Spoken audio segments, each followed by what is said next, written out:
আজকে আমরা দেখব ফ্ল্যাশে বা অ্যানিমেটে কিভাবে টেক্সটে হ্যান্ড রিটেন স্টাইল অ্যানিমেশন দেয়া যায়। অনেকেই অনেক রকমভাবে করে, আমিও একটা রকম দেখাচ্ছি।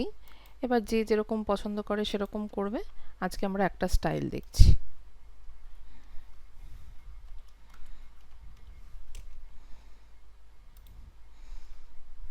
টেক্সটটাকে একটু বড় করে নিচ্ছি যাতে দেখতে সুবিধা হয়।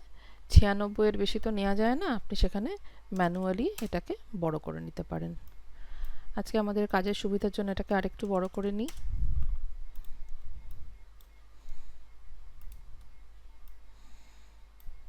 আচ্ছা, এবার যেটা করব, এই অরিজিনাল টেক্সটটাকে আমি চাইলে ফন্টটা চেঞ্জ করতে পারি, আপনারা আপনাদের মতন ফন্ট দেবেন যেটা ভালো লাগে। হ্যাঁ, এই ফন্টটা, সাপোজ আমি এই ফন্টটা নিয়ে নিলাম। আমি অরিজিনাল টেক্সটটাকে রেখে এটা একটা কপি করে নিয়ে নতুন লেয়ারে সেম পজিশনে পেস্ট করলাম। এটাকে আপাতত গাইড করে রাখছি। এই টেক্সটটাকে আমি ব্রেক করছি।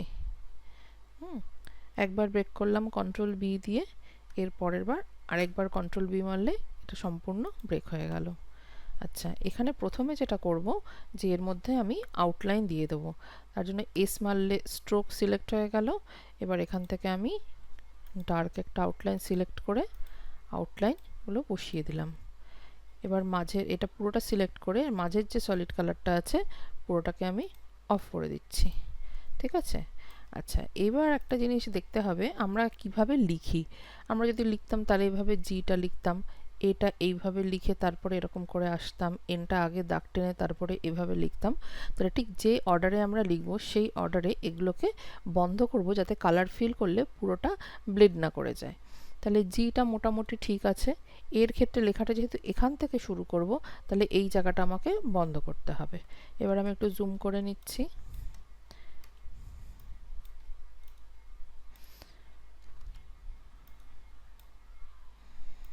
স্ন্যাপটা যেহেতু সিলেক্ট করা আছে সেই জন্য অটোমেটিক ওই পয়েন্টগুলো ধরে নিচ্ছে।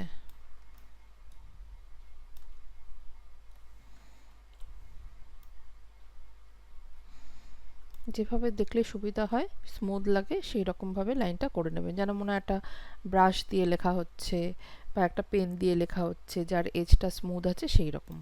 আচ্ছা, এরপরে আমরা এখান থেকে যাব এরকমভাবে। তাহলে আমি যখন ড্র করব বা লিখব তখন এরকমভাবে লিখলাম, এই দাগটা এদিক থেকে দিলাম। সেক্ষেত্রে আমি চাইলে এই জায়গাটা বন্ধ করে দিতে পারি। এবার এন এন যখন দাগ টানবো এরকম, তাহলে এই জায়গাটা আপাতত বন্ধ করে দিই। ইউও তাই, ইউটা এদিক থেকে আমি ওই পাশে যাব। এই জায়গাটা যদি স্মুথলি বন্ধ করে দিই তাহলে আমি একটা ব্রাশের এফেক্টের মতন দেখাতে পারবো যে এইভাবে আমি এদিকে গেলাম তারপরে নিচে নামলাম। আচ্ছা, এটা আমার প্রথম হলো লেখাটা ঠিক করা।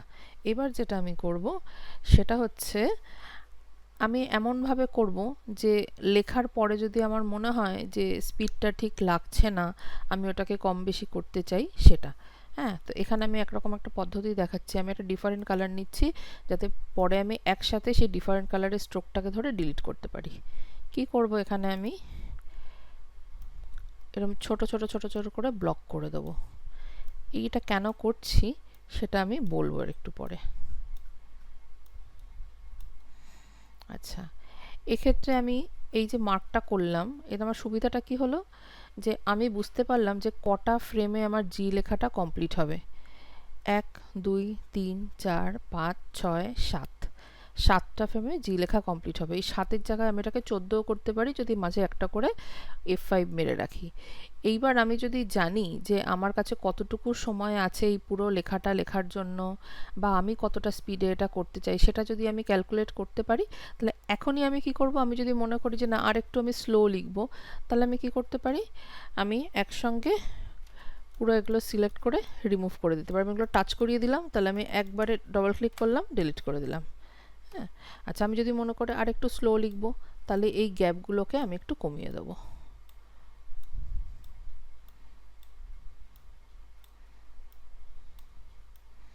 আচ্ছা, এখানে আরেকটা জিনিস নোটিস করবেন যে আমি গ্যাপগুলো শুরু আর শেষটা একটু ডিফারেন্ট রাখছি। কেন?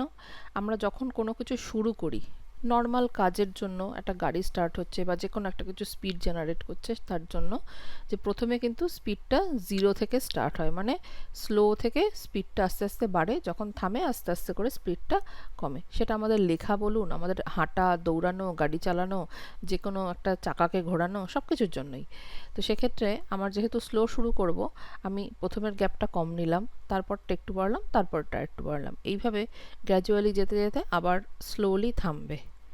এইভাবে বাকিগুলো আমি করে নিচ্ছি।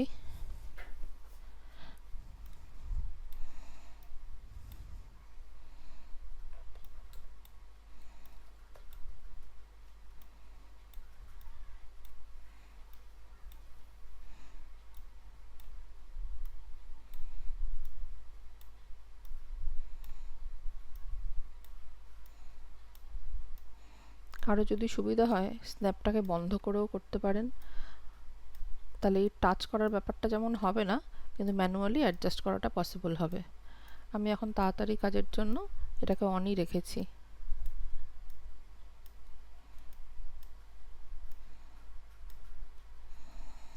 এইবার যেটা করব, আমি কালার ফিল করতে থাকবো। তাহলে ফার্স্ট লেখাটা যেখান থেকে শুরু হবে আমি এখানে একটা কালার ফিল করলাম, F6, second colour feel F6, এইভাবে আমি পরপর করতে থাকবো। এটা ভুল করলাম, শুরু করব এখান থেকে।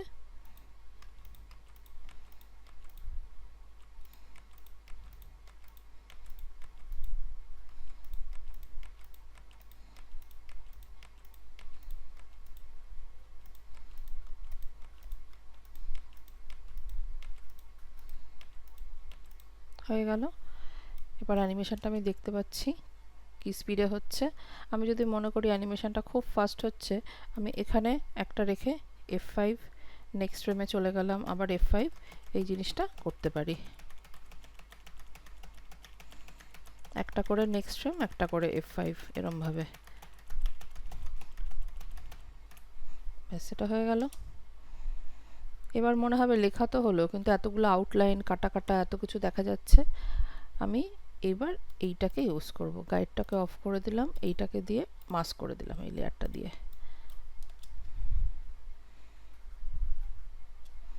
হয়ে গেল। এই পদ্ধতিতে করলে কি হবে, আমার অ্যানিমেশনের পরেও যদি আমার মনে হয় যে না আমার স্পিড ঠিক নেই, লেখা ঠিক নেই, আমি জাস্ট এই দাগগুলোকে অফ করে দেবো, কি ফ্রেমগুলো অফ করে দিলাম, নতুন করে দাগ বসাবো আর নতুন করে আবার লিখতে পারবো। স্পিডটা পরেও কম বেশি করা যায়, সেটাই কালার ফিল করার আগেও করা যায়, কারণ আমি তখন বুঝতে পারছি যে আমার কটা ফ্রেমে লেখাটা হবে। এবং যারা অ্যানিমেশনের লাইনে কাজ করেন বা অ্যানিমেশন সম্পর্কে একটু অভিজ্ঞতা আছে, তারা জানেন যে কটা ফ্রেমে কতটা স্পিড হয়। যে আমি 30 fps এ কাজ করছি, 30 fps এখানে 1 সেকেন্ড হচ্ছে, তাহলে আমার একটা আইডিয়া হচ্ছে যে এই পুরো লেখাটা আমি সাপোজ 1 সেকেন্ডে লিখবো, কি 1.5 সেকেন্ডে লিখবো, কি 2 সেকেন্ডে লিখবো, একটা আইডিয়া থাকে। তার মানে এখানে আমি যদি ফ্রেমটা কাউন্ট করি, তাহলে আমি বুঝতে পারবো পুরো অ্যানিমেশনটা কটা ফ্রেমে কমপ্লিট হয়ে যাবে। তো সেই ক্ষেত্রে তারা বুঝে নিতে পারেন যে আমার ফ্রেমের গ্যাপ, আমার লাইনের গ্যাপ কতটা দিলে পরে কটা ফ্রেমে কমপ্লিট হবে, আগে থেকে সেটা ডিসাইড করে তারপরে আপনি কালার ফিল করে গ্র্যাজুয়ালি এই ফ্রেমগুলো ক্রিয়েট করবেন। আশা করি উপকার হবে।